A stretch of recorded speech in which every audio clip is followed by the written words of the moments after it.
This is 11-4, two-way tables. This is the notes. So a couple things that we want to go over before we get started is the core concept. Core concepts are these the ideas called relative frequencies. As you can read, basically joint relative frequency is the frequency that each individual cell, or I call it a cell because that's kind of what you think of it in Excel or something like that, or each individual like box, if you will, is what the frequency is from the total. And so the joint relative frequency it's the one that's not in the total row, but it uses that. Marginal relative frequency is what we did in the warm-up, basically. It's the sum of the joint relative frequencies. The relative frequency thing, the relative, tells you, oh, we should be putting this in like a decimal percent. Just finding the marginal frequency doesn't mean that we necessarily need to turn it into a decimal percent. Conditional relative frequency is the ratio of those, and so we use the joint relative frequency and a marginal relative frequency in order to figure that one out. And talking about it's one thing, let's go ahead and do a couple examples. So in exercises 1 and 2, find and interpret the marginal frequency. Notice that it says marginal frequency. So whenever we do this, we go and we add up each row and then each column, or you can go each column and then each row, but just kind of have a pattern that you always follow. So I go 98 plus 132, and if you don't have a calculator, you're going to want a calculator for the rest of this. So you get 230, and this is 230 males. That's kind of what this represents. This represents 230 males, and if I do 120 plus 98, that gives me 218, and this is females. And I guess one thing that I should have kind of started off with is each two-way table has two questions. Not necessarily two answers for each that. There could be multiple answers, but each one has two questions. And so you kind of want to know, okay, what's the question? And you would imagine that this is like on a piece of paper. So you can't be like, oh, we just looked at it and that's what it was. It was, okay, and the questions here are, what's your gender? And do you attend college? Those are my two questions. And that kind of, I think, helps a lot of times is like figure out, okay, what are the questions? And then you could even go so far as like, what are the answers to those questions? And like I said, you could have like more than one answer. So you could say like male, female, other. Or attend college, you can do like 4-year, no, tech. Like those are all things that could be. But that just kind of makes it more complex if you add things in. All right, back to it. On attend college, we go, all right, 98 plus 120 gives me 218. And so what this says is 218 attend college.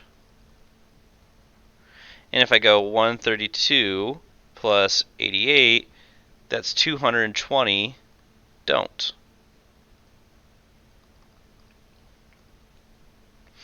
And the final aspect to this is to add up the column or the row. And they should be exactly the same either way.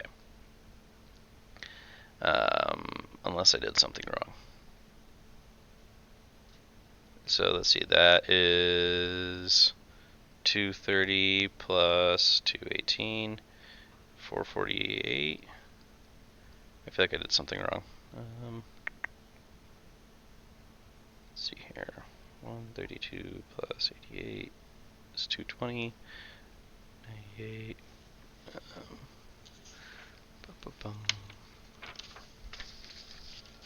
Oh, this should be 208. 208. There we go. And now that makes 238 or 438. There we go. And that's actually kind of a nice thing is that you can suddenly go, oh, yeah, this is wrong because these two didn't add up to equal each other. And so this is 438 surveyed, or kind of total. That's your total value or your surveyed value.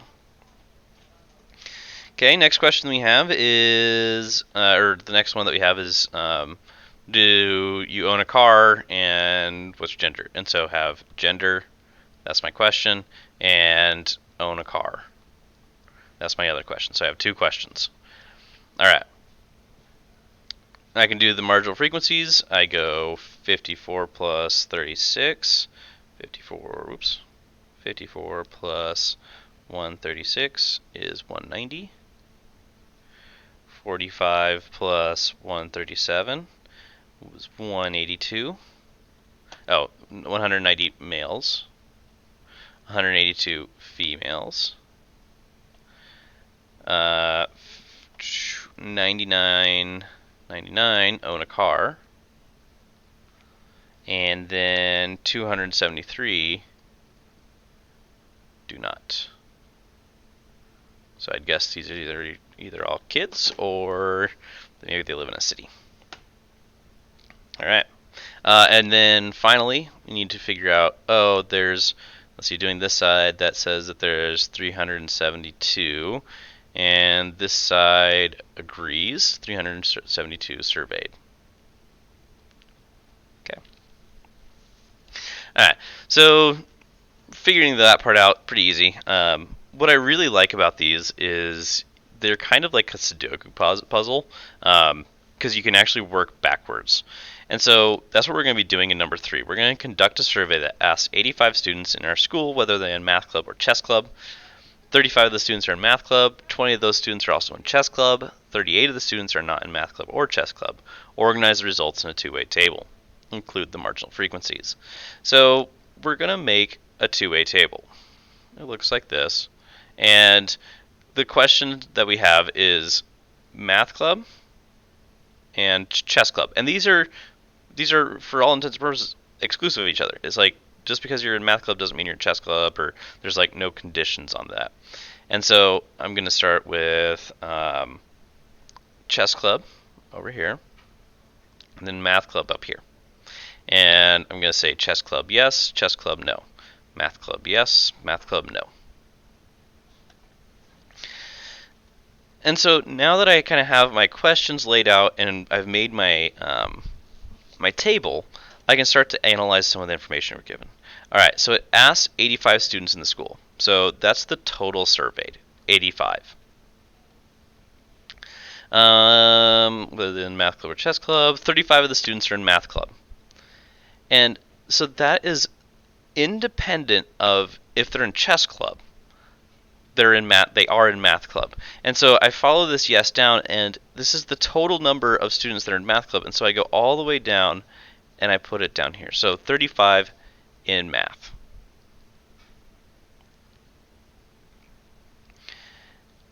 And then continuing on, it says, and 20 of those students are also in chess club. So they're both in math club and in chess club. That's a 20.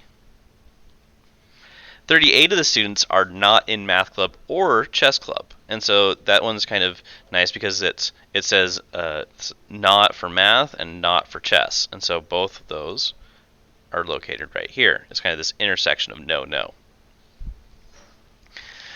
All right.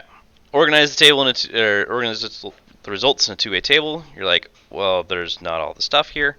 And yeah, that's true. But we can actually work backwards. And, this was 38, not 35. We can actually work backwards, and we can fill in the blanks. So if 20 are in math club and chess club, and there's 35 together all together in math club, that tells me that there's 15 that are in math club that are not in chess club. Kind of going off that, I can build off of this 85 and the 35. So if there's 85 that are total surveyed, 35 of them are in math club. That leaves 50 that are not in math club. Not in math club. And I can go 50 minus 38. Oh, that's going to be 12. And now I can go to the right. And so I can go, 20 plus 12, that's 32 that are in chess. And then 15 plus 38, 15 plus 38, 53 are not. And given this 32, I also could have gone 85 minus 32, that's 53.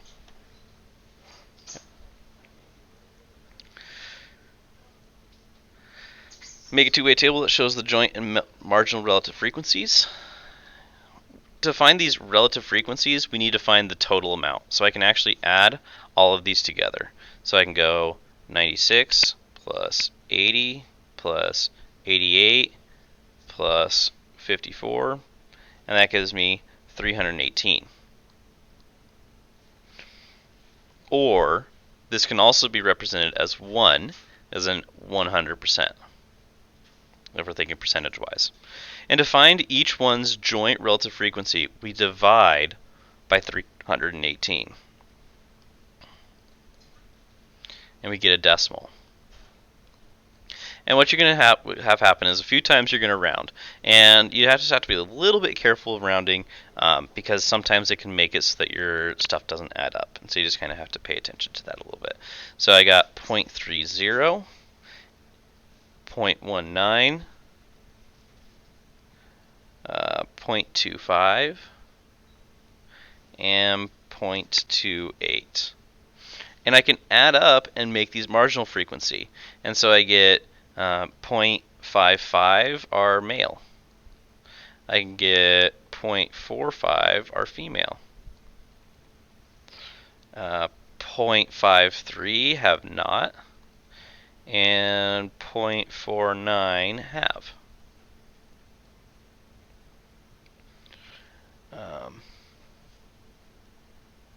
Let's see. Something didn't add up there right. And this is kind of one of those things where, yeah, sometimes your rounding might have an issue. I think it was in the females. I might have done that one wrong. 88 divided by 318. Yeah, nope. 0.276, so 80 divided by 318. 25, nope. 54 divided by 318. Ah, yeah, this should be a 0.16, or 0.17. 0.17, and 96 divided by 318 is 30. Okay. So that makes this 47. That ends up working out. Oh, yeah. Okay, I was just going a little fast. Okay. All right. Number 5, a company is organizing a baseball game for their employees. The employees are asked whether they prefer to attend a day game or a night game. They're also asked whether they prefer to sit in the upper deck or lower deck. The results are shown in a two-way table. Make a two-way table that shows the conditional relative frequencies based on the total rows. Given that an employee prefers to go to a day game, what is the conditional relative frequency that he or she prefers to sit in the lower deck? A lot of things going on here. In a nutshell, we want to find out how many people there are, how many employees there are altogether. Our answer for that is 136. And so from that,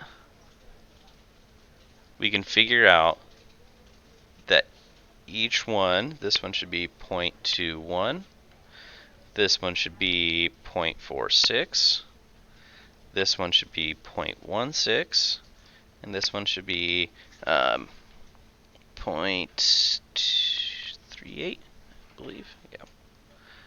No, it should be more than that. Let's see here. 52 divided by 136 is 0.38. I think I wrote this one down. 34 divided by 136 is 0.25. There you go. 0.25. From there, we can get the marginal relative frequencies. So 0.46, 0.54, 0.37, 0.63, and then all of those add up to make 1. The conditional relative frequency, given that it's day and lower, out of however many lower we had, that's going to give us 0.25 divided by 0.63, and that gives me 0.40. All right. And I got those from the individual cells. So day and lower right here, all together, the marginal, altogether lower. Okay. That wraps up 11-4. Check with the teacher on your assignment. Have a good one.